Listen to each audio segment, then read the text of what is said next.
Okay, welcome back to the Pulse on the Joy News channel on Multi TV, and I'm sure that this is a scene you are very familiar with. The power crisis continues to affect homes and businesses at the weekend. So many people endure more than 20 hours of outages. This has been the case for the past 3 months in most parts of Accra, Kumasi, and across the country. Well, one of the main reasons or factors compounding the provision of power is the non-availability of gas from Nigeria. We'll get to that part about our gas issues in just a moment. But today, the finance minister in Parliament, when he was presenting the mid-year budget review and supplementary budgets, indicated that we are producing enough power to meet demand. Listen. The Trouble Gas Processing Plant also continues to produce gas. Mr. Speaker, it will be recalled that President Mahama repeatedly assured Ghanaians of his government's determination to fix rather than manage the power situation. Consequently, under his able leadership, the power sector has benefited from significant development and investments. Mr. Speaker, some of the projects include the Omutama Power Plant, the Tico Power Plant, the first half and phase 2 of the Assembly Plant, the BHC Solar Plant, the Car Power and Ameri plants, and others such as AXA, as well as SEMPA. In essence, Mr. Speaker, the country's existing installed capacity and continued injection from new power plants is enough to meet current demand.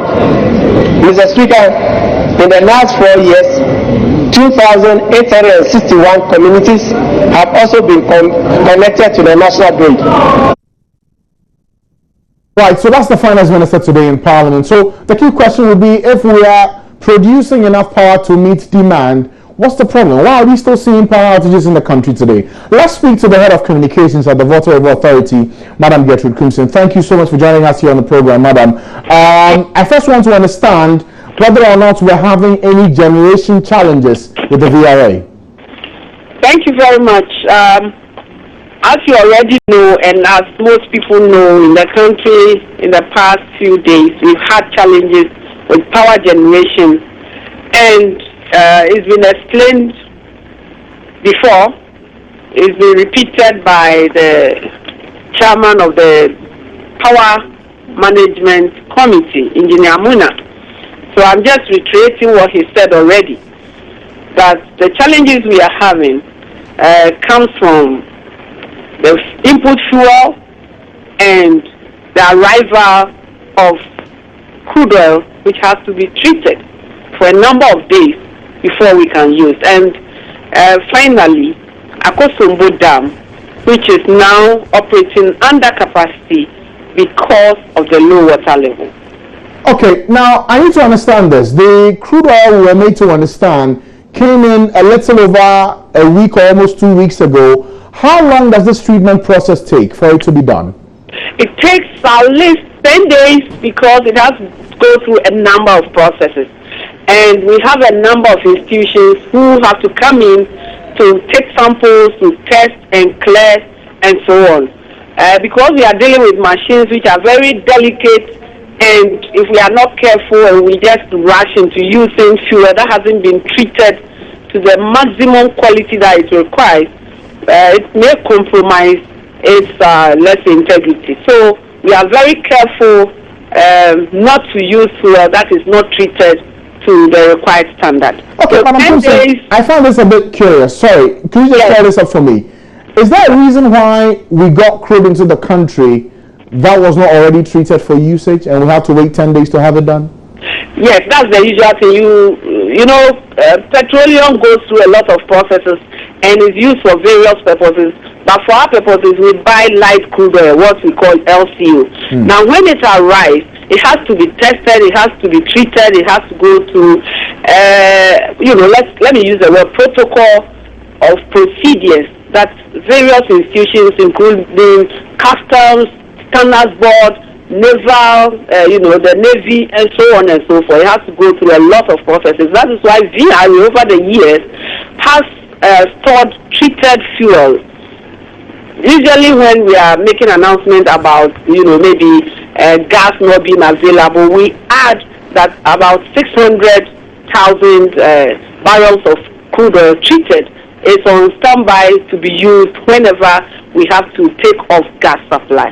And so, as you know, there was a problem with the FPSO, and so the fuel supply, the balance became a problem. And so we had to bring in LCO, which was also delayed.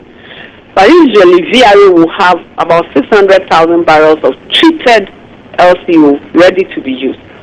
So as we speak, that which you used to have in terms of treated crude, you do not have at all as we speak?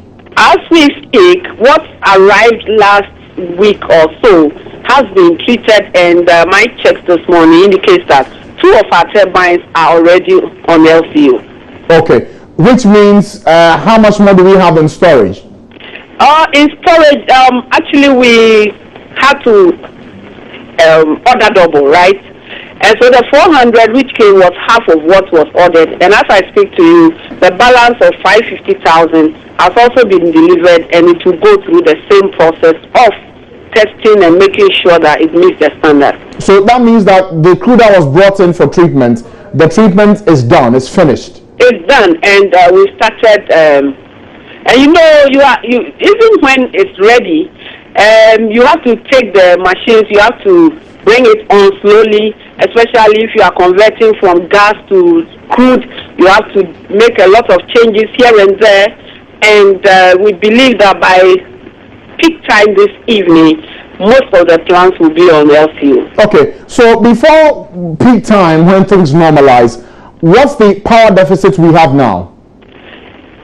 Well, at peak time, we're looking at 300 megawatts, but off-peak 200 thereabouts, and it's picking up slowly. I'm told that 2 of the turbines are already on LCO, so by close of day, we should be able to make up whatever deficits there are. Okay. Will this mean that for many areas in Accra, Kumasi, Takoradi, which have experienced a lot of outages over the weekend, by this evening is done? We will not see more of this anymore? I can't say that, but there are many factors that go into this power supply, not just production. We are looking at the generation side, and we're hoping that with the use of LCO from today, let's say this afternoon going, we expect a vast improvement, and we are still monitoring to see whether everybody will be off the timetable or will have power. Okay, and with what you're producing now, am I to understand then that once the LCO has been treated, 2 turbines are up, the deficit we're looking at of the 200 to 300 megawatts will be a thing of the past by this evening? Possibly it will reduce to half, maybe 100, 150, that we can also get support from, let's say, Cote d'Ivoire, which we've been doing in the past couple of days. So that's what I'm saying, that I cannot say for sure that everybody will get power from today or this evening. But it's still being balanced here and there, and I hope that come tomorrow morning we'll be able to get feedback from all the locations, especially since we are not the final supplier to the consumer. GRICO is in between, and then distribution by ECG is also there. So if something happens along the way, then we cannot answer it. But we know that power production or generation has improved, let's say, even if it's from today. By peak time this evening, let's see what feedback we're going to get from the region. Okay. Now, this is the one in relation to the crude we have in the system. What's the bigger plan here to deal with the deficits we have as regards the power? Talking about long term, because we've been looking at a short term solution, we're looking at medium term, and then the long term. Right now, short term, we've brought in America Power. Another one is on the way, which then will lead us to a medium term solution. But long term, we know we have to add on a lot of capacity, and also to secure our fuel sources, especially when it comes to gas. We know that assembly is still struggling because we're not getting gas from Nigeria. But if, for example, they are able to build up their system to be dual fuels, I know that it's going to improve the situation. Okay. For example, currently VRA is also commissioning the thermal plant. We did that, and it's already adding the 200 megawatts. And if we expand it to make it, dual, double cycle, it's even going to be better.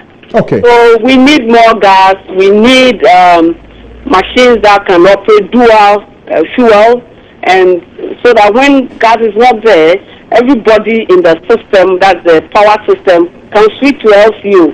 VRA has been doing this over the years. We are able to switch to LCU. If it hadn't been the problem that we had recently, we wouldn't have had this problem. Okay. Lastly, Akosombo water level. I think we should all remember Akosombo in our prayers, because if we have power from Akosombo, that's over 1,000 megawatts, and that will help the system a lot. Okay, that's fine. But once you brought in the issue of fuel that needs to be sustainable, I need to ask, with the situation in Nigeria and the gas, what's the problem here? Are we looking at still the vandalism or the debts that we owe that are yet to be paid? Wow, vandalism, debt, a number of issues, because we're talking about the pipeline, we're talking about the gas supply itself, and then we're talking about external environmental factors which affect gas. You may have gas, all right. The pipeline may be compromised one way or another. Maybe the pipeline is available, the gas is there, the environment is also disturbed through vandalism, and so on and so forth. But for me, I think that we should be looking at getting our own gas, and then I know VRA has, and the Ministry of Power has been negotiating with our counterparts in Nigeria so that we get other sources of gas supply. Once we have, other sources of gas supply, we are not depending on just N gas. We know that it will be better. Okay. Quick updates for me on the amounts that are supposed to be paid for that debt we owe N gas and WAPCO. How much have we paid? I'm sorry, that one I don't have the figures because it's being managed by the ministry and the other stakeholders in the sector. I don't have the figures to be honest. All right. Thank you, madam, for your time. Gertrude Crimson is the head of communications at the Volta River Authority, giving us details on why we're seeing a lot of the erratic power supply. Well, per what she's told us, it looks as though the power situation will improve by this evening because the light crude oil that was procured more than a week ago, the treatment has been done, and 2 of the turbines are already using the crude has been brought in. So that means that the 300 megawatt deficit we used to have, that you see most parts of Accra and Kumasi go off, that will change drastically by this evening. That's the assurance we're getting from the VRA today. We'll see how this plays out between today and tomorrow. Tell us what your doing situation is across the country. You can send us a message via social media on Facebook and on Twitter. Join us on TV. We'll be glad to share your thoughts with the rest of the world. And we're still staying with power because already some of you have had cause to complain to us about how difficult it was over the weekend trying to get power to Iron and even for your businesses. Let's hear from some of these individuals who've been speaking to Joy News. We are on a forward march. We are on the right direction, and we give clear indicators. And I've said it. Don't take my word for it. We saw in Ghana, I think it's very bad. From the look of things, business are going slow, and we can't make ends meet from it. So we beg the government to do much about it so that our light will come back. I have light, but I think it comes in the morning. And we were able to use it all throughout the night. This morning when I woke up, I was expecting it to go, but I still do have light. But as you all do know, way back when we used to have it, some people, because of the way they schedule it, maybe sometime we're expecting lights to go about our normal duties, but because of the situation, most of us were not able to, have our work done in a more productive way. But I think that the government is also doing the best to help curb the situation. I learned that maybe this week or next week, the car power ship and some of the policies they are putting on the table, I think is going to help bring the situation back to normal, where Ghanaians will enjoy 24/7 electricity, so that our job can be effective in what we do for the country. Well, I don't really like the Dumso issue in that, aside me ironing coming to work, at times we come to work and then there will be no lights in the office. People will come and then they wouldn't be able to do what they are supposed to do, and they would rather blame it on us. It's us in Airtel is not good, Airtel is not that. Meanwhile, it's not us. It will be the results of Dumso. So I think the government should do something about it. I think it's affecting us both business-wise and even at home, because for 2 days now our lights have been off at home, and for business you come to work hoping to have lights. When you come, the lights are off, so your PCs and every other gadget that uses electricity is off. It's really affecting us. You have clients that are coming in that you need to do something with your PC or anything of that sort, and the power is off, so he has to go and come, and it's really affecting us badly. So the government should come clear and let us know if it's the doom so that we are in. They should just come out and let us know if it's a timetable that they are going to bring. They should just let us know, and all this promise and fail is not helping us.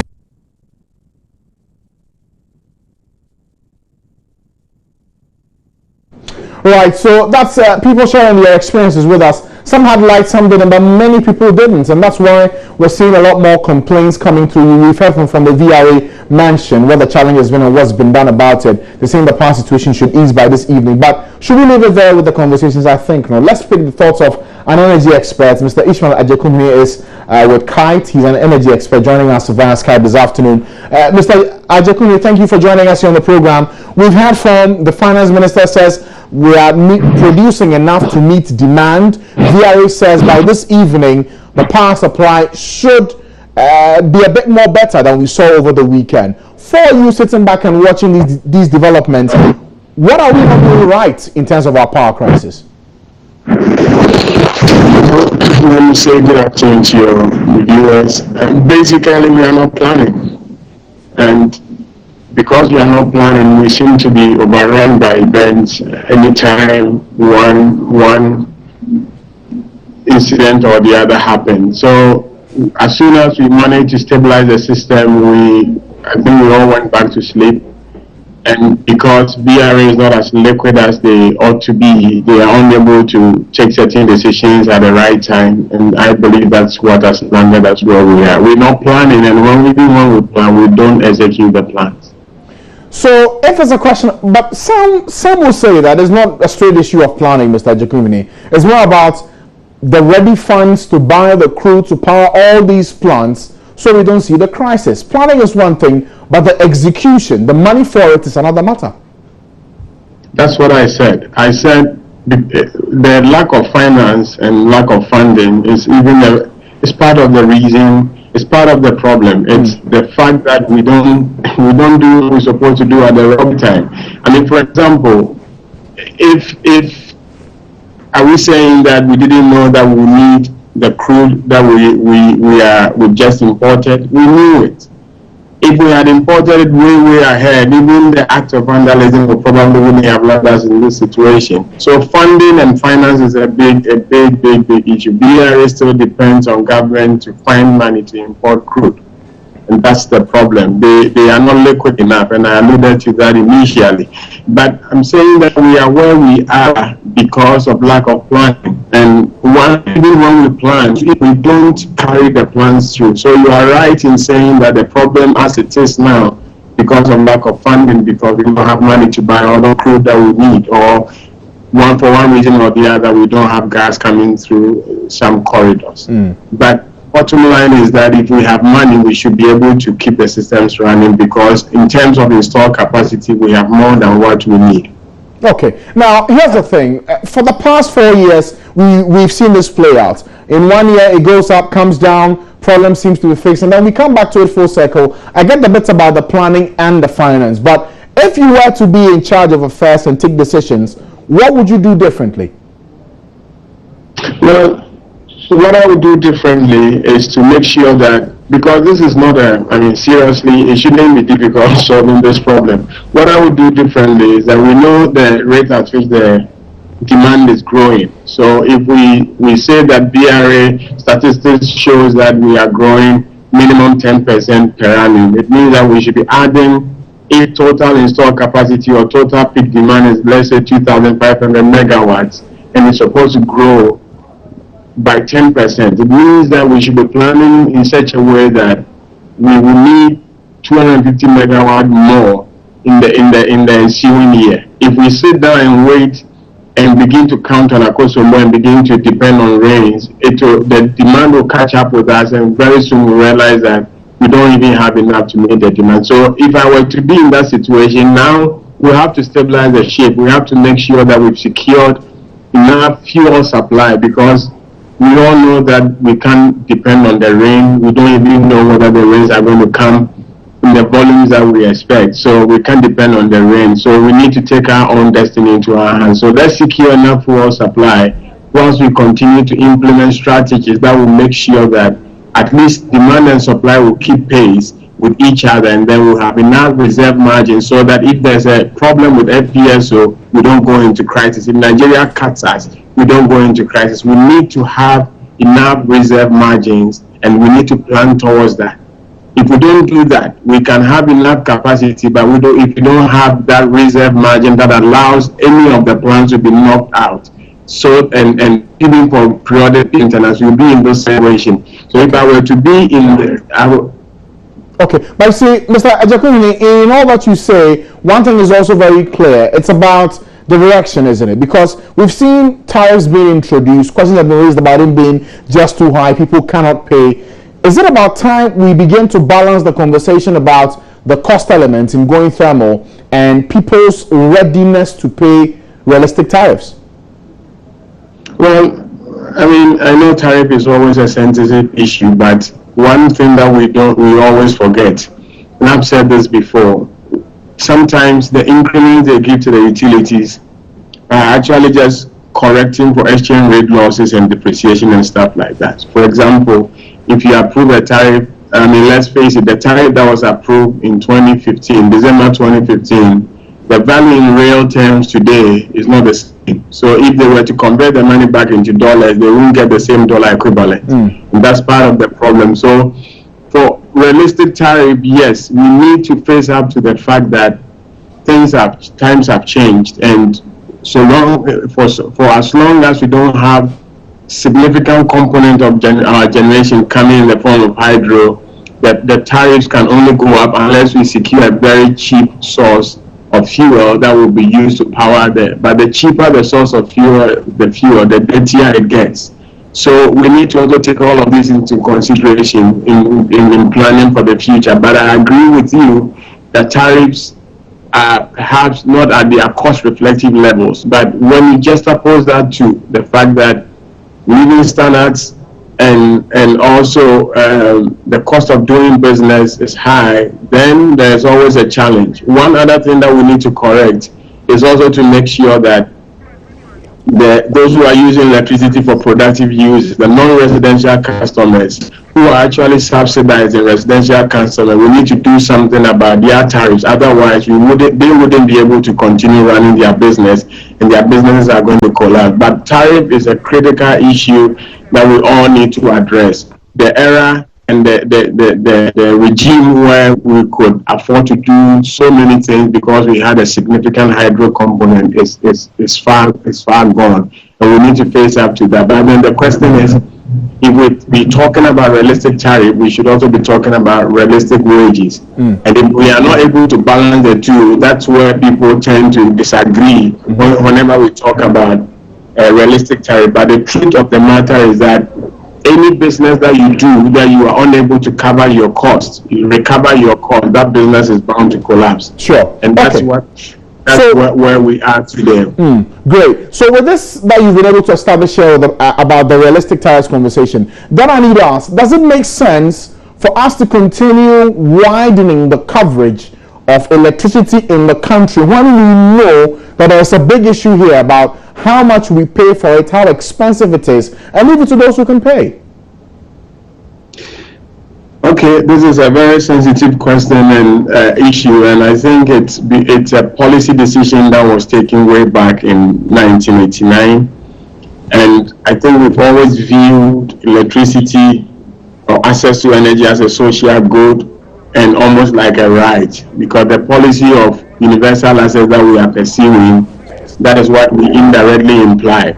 And I think successive governments have bought into this, that everybody wants to continue. But I won't begrudge any government who wants to provide energy access to everybody in this country. But when you want to pursue that policy, I think you need to make sure that we, on the generation side, you're not overlooking things, because part of the problem that the utilities are facing is when they are forced to do business in very difficult areas where it doesn't even make economic sense for them to send their staff there to collect tariffs. Sometimes it makes sense not to even go there and chase the little monies that are going to be accruing in terms of revenue. Sure. So it is okay if it's a government policy to make sure that everybody gets access, but it shouldn't be at the expense of quality and even reliability. So whilst we are pursuing that policy, there ought to have been a parallel policy that also ensures that, yes, demand is keeping pace with the supply and the infrastructure is able to support the grid extension. If you don't do that, then the problem with the policy, our inability to plan and make sure that we have enough generation capacity to meet the demand. Let me quickly add that if you look at our peak demand and vis-a-vis the installed capacity, if all the plants were to be working, we probably shouldn't have been in this situation. But the fact still remains that we need to make sure that as we continue to pursue the rural electrification, the grid extension, we have to plan to make sure that the growing demand, which I must say is not only due to the extension, but mainly also intensification of energy use in the cities, where everybody is getting sophisticated home appliances. Everybody has stopped washing with their own hands. Everybody has a washing machine. Everybody has a microwave. It's part of the problem, not so much, because sometimes you look at the rural demand, it's so insignificant. Okay. So yes, it's not a bad policy, and we've had this policy since 1989. So we cannot blame that policy, a problem on that policy. As one of the reasons. Okay. Sure. Yes, because we ought to have been able to have enough prepared towards this, because we knew what was coming when we embarked on that policy. All right. Thank you, sir, for joining us. It's been quite an interesting perspective you bring to this conversation. We've had so many views, but this one on whether or not we should be weighing that policy should be something that we may have to consider a bit more in the coming days. But we're still staying on power just briefly before we go for our break. The other element here is about the reliable supply of power, and gas has been one element that has suffered for quite some time. Remember that sometime last year, the West African Gas Pipeline Company, WAPCO, announced the government owed them some 170 million. That included the end gas component in all of this. Well, today we're learning from the Petroleum Minister, Amako Fibua, that the payment has been on time.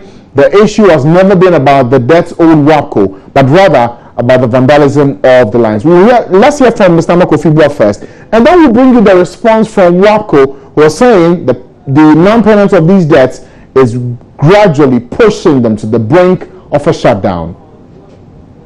On a forward march, we are on the right direction, and we give clear indicators, and I've said it, don't take my word for it. If the minister... The reason why that is not flowing today is not because of this. We had issues with Rapi.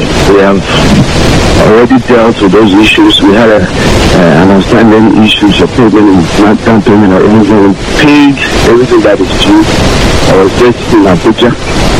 The West Committee Ministers meeting, Rapi ministers, with the Rapi president. The resolution has been passed on all those issues of how we go forward. Rapi is satisfied with the plan in place. The only reason why gas is not flowing is if they building those pipelines, not once, not 2 times, not 3 times. And so the real reason today that we don't have gas is because the pipelines are still vandalized.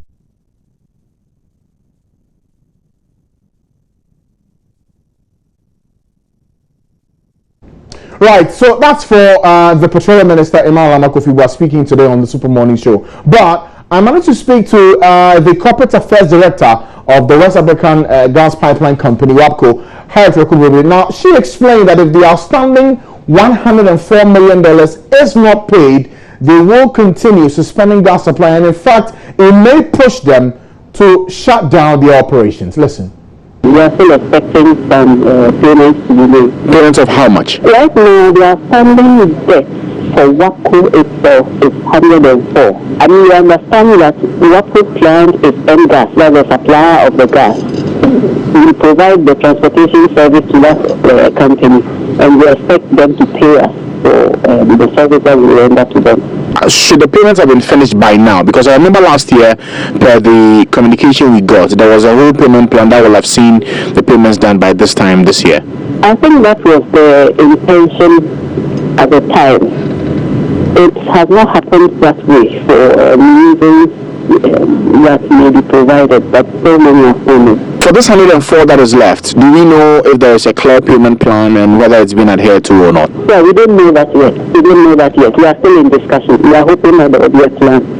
We need to understand that the reason we're not getting the gas in Ghana is because of vandalism to the pipelines and not because WAPCO has suspended the transportation of gas to Ghana. Is that the case? WAPCO we are a gas transportation company, and what we've done is to suspend the transportation of gas until we are paid money to enable us actually proceed with our normal activities. WAPCO is not responsible for the supply of gas or for the volumes that are supplied. If today NGAS is in the position to provide the gas, Ghana will not get it because your pipes are being used to bring it to Ghana.